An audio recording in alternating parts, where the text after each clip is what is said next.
بسم اللہ الرحمن الرحیم۔ السلام علیکم دوستو، امید کرتا ہوں آپ سب خیریت سے ہوں گے۔ سٹارٹ کرتے ہیں آج کی ویڈیو، جس کا عنوان جیسا کرو گے ویسا بڑھو گے ہے۔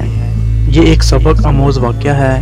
دوستو، ایک بادشاہ کے سامنے کسی عالم نے یہ مسئلہ بیان کیا کہ زانی کے عمل کا غرض اس کی اولاد یا اس کے اہل خانہ میں سے کسی نہ کسی کو چکانا پڑتا ہے۔ بادشاہ نے سوچا کہ میں اس کا تجربہ کرتا ہوں۔ اس کی بیٹی حسن و جمال میں بے مثال تھی۔ اس نے شہزادی کو بلا کر کہا کہ عام سادہ لباس پہن کر اکیلی بازار میں جاؤ، اپنے چہرے کو کھلا رکھو اور لوگ تمہارے ساتھ جو معاملہ کریں وہ ہو بہو آ کر مجھے بتاؤ۔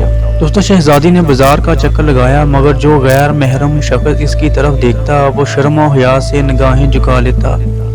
کسی مرد نے شہزادی کے حسن و جمال کی طرف دھیان ہی نہیں دیا۔ سارے شہر کا چکر لگا کر جب شہزادی اپنے محل میں داخل ہونے لگی تو راہداری میں کسی ملازم نے محل کی خادمہ سمجھ کر روکا، گلے لگایا، بوسہ لیا اور بھاگ گیا۔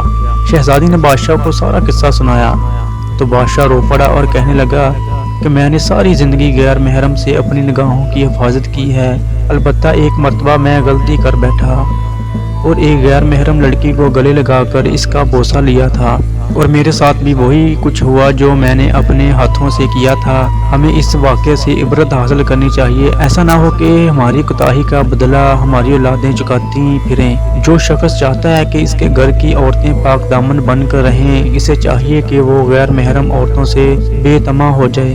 اسی طرح جو عورتیں چاہتی ہیں کہ ہمارے خاوند نیکوکاروں کی زندگی گزاریں، بے حیائی والے کاموں کو چھوڑ دیں، انہیں چاہیے کہ وہ غیر محرم مردوں کی طرف نظر اٹھانا بھی چھوڑ دیں تاکہ پاک دامنی کا بدلہ پاک دامنی کی صورت میں مل جائے۔ امید کرتا ہوں آپ اس پر عمل کریں گے اور یہ ویڈیو دوسروں کو تک شیئر کریں گے۔ اللہ حافظ۔